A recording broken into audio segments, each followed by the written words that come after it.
It's summertime, ladies and gentlemen, which means it's time for the NBL and WNBL. So, Garen and I decided to whiz around the country to see what our favourite players from the NBL1 East are doing on the professional level. With some young players looking to crack into the pros and other players starting to dominate the league. It's a bit of everything from the East. Welcome to Two Fin to Pain.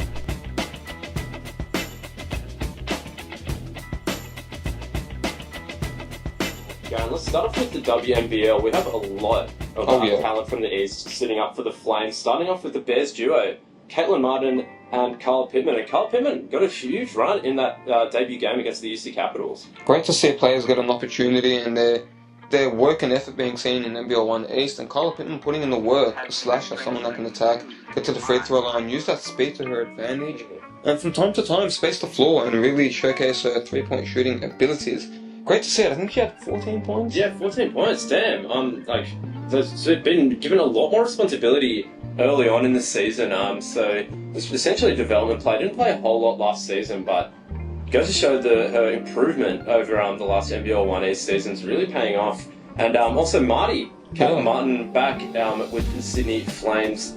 So young, Garen, but still so talented and doing it well for the Sydney Flames. What do you see fitting into the Flames squad? Do you reckon she's going to get a run? I think she's under a development contract, so hopefully in some blowout games or some games where she can get some opportunity would be awesome. A pesty defender, someone that can really space the floor, really buying into every system she's played under, a hard worker, relentless, the Blue Mountains bomber can really shoot the basketball. And under a great coaching staff, Renee Garlick, one of the assistants, so I'm sure Renee would have helped in terms of scouting for development players and players moving up in the ranks of the basketball world. Yeah, and we didn't talk about it in our off-season update episode, but yeah, Caitlin Martin will be back with the Bears next season, so that's huge. Another season with the Bears, third season, so coming off the Flames experience, looking forward to the East season. It's going to be great. Another development player as well-earned, Garen, is Piper Anderson. Yeah. Sitting up for the Flames this season as a development player. Piper Anderson, Garen, what do you like about her game? Well, she's a defender. She's got a hunger for playing defense. Can really space the floor. A sharp shooter. Don't want to give her corner threes too many times. True, yeah, that flick of the wrist was automatic, especially last season. Really coming on leaps and bounds with the three-point shot.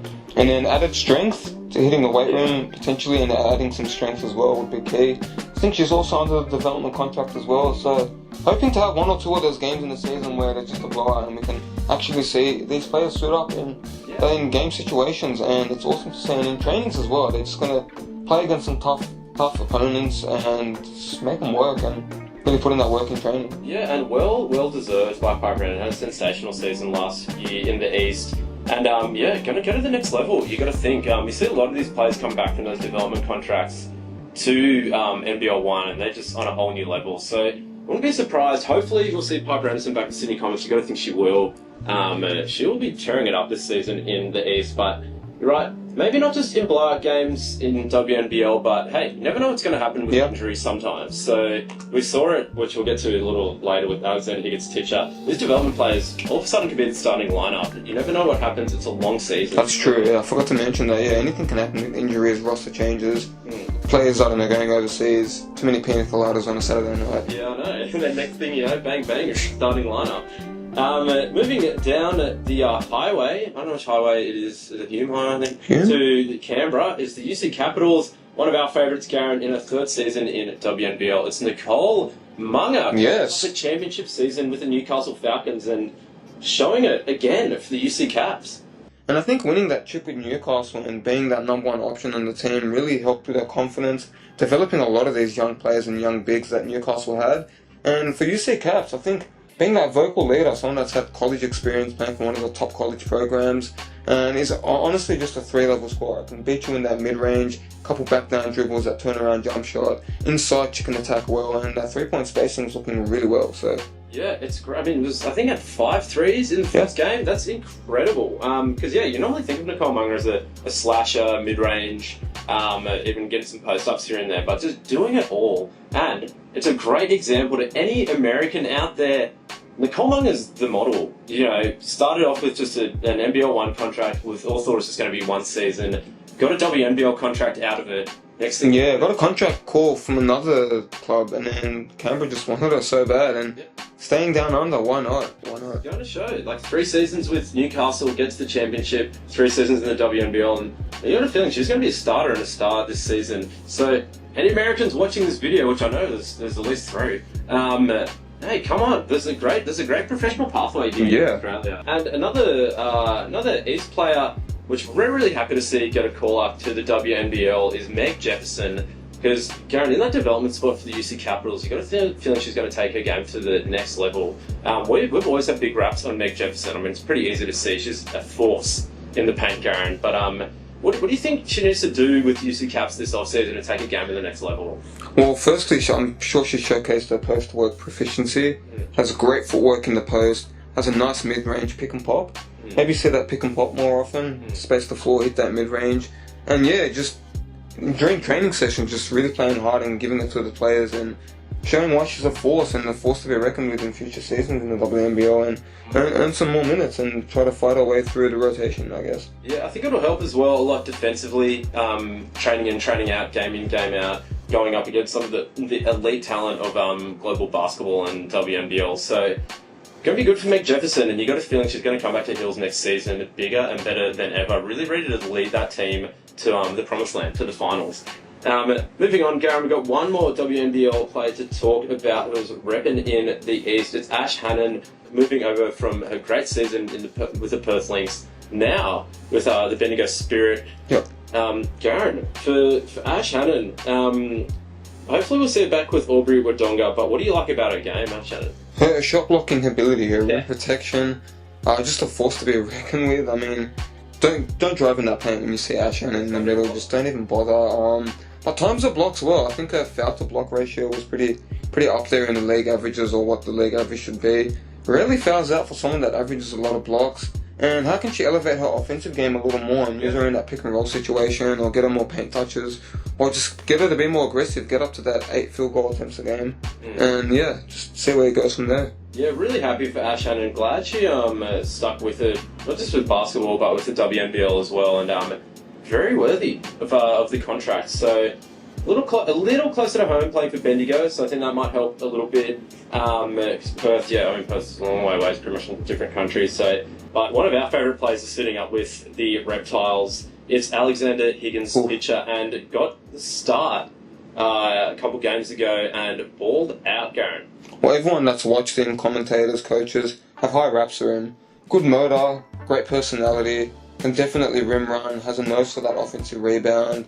He's just athletic, lengthy, has the right tools to be a superstar, and can really shoot that basketball when he's given the green light and the daylight, and stretch the floor. I've been seeing a lot more of that, and Garrett, amazing in that matchup. Rarely see development players get called into the starting lineup, and let alone starring in that game as well. I think he had a double. 11 and 11. Screen. No, 11 points, 11 rebounds, dominating the ring, and everyone had nothing but positive things to say about him. And Adam Ford, just tough situation down in Cairns with all the injuries and player suspensions and whatnot. They're going to get rid of Cairns, bring back Townsville, just saying.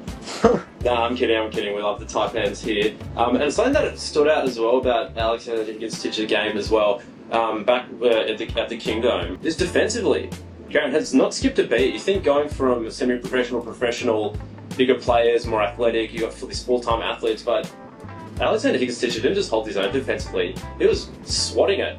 Like there's flies everywhere, because it is summer now. I mean, he just stepped up defensively, so that's a big story. We called for a long time for Alexander Higgins-Titsha to get that NBL contract, and really showing and proving. Well, their ears must be burning. Yeah, definitely deserving of this opportunity, and only going to continue to get better. Hopefully see him suit up for his 4th season now with the Inner West Bulls. 4th season? Yeah. NBL1 East, and a treat to watch. Definitely going to throw 1, 2, 3, 4 dunks maybe a game. And then occasionally we'll just give you a stretch where he just starts nailing threes from the corner, from the wing, from the top of the key, off the dribble, catch and shoot.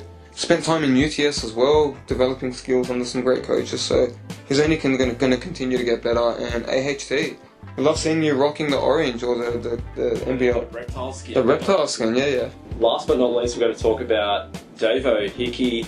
That's a player everyone knew about from last season. Really came along leaps and bounds last season when Coach Tatum came in.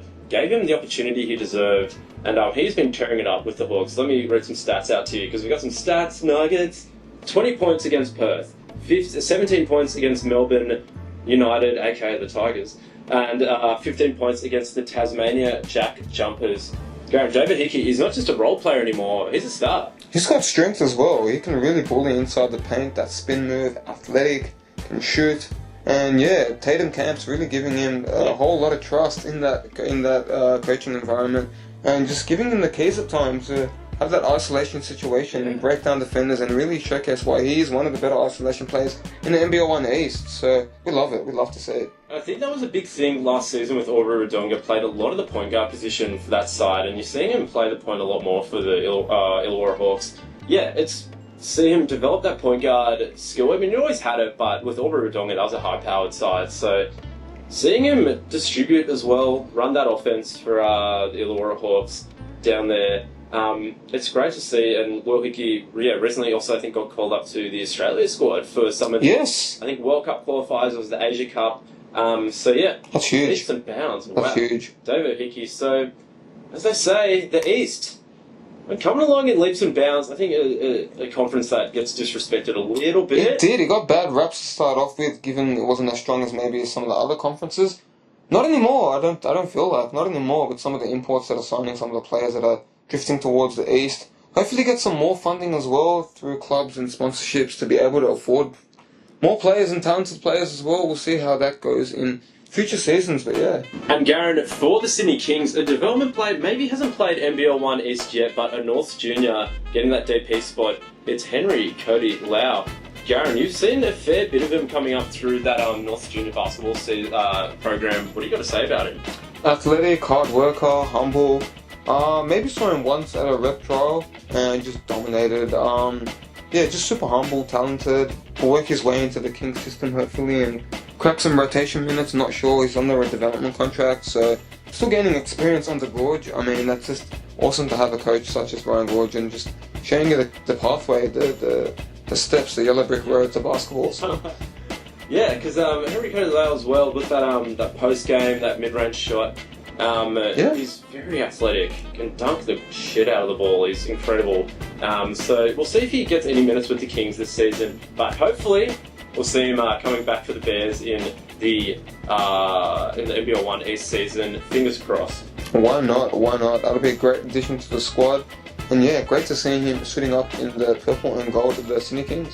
Get to see where the season goes. Of course, when we have no NBL1 East, it's all we got.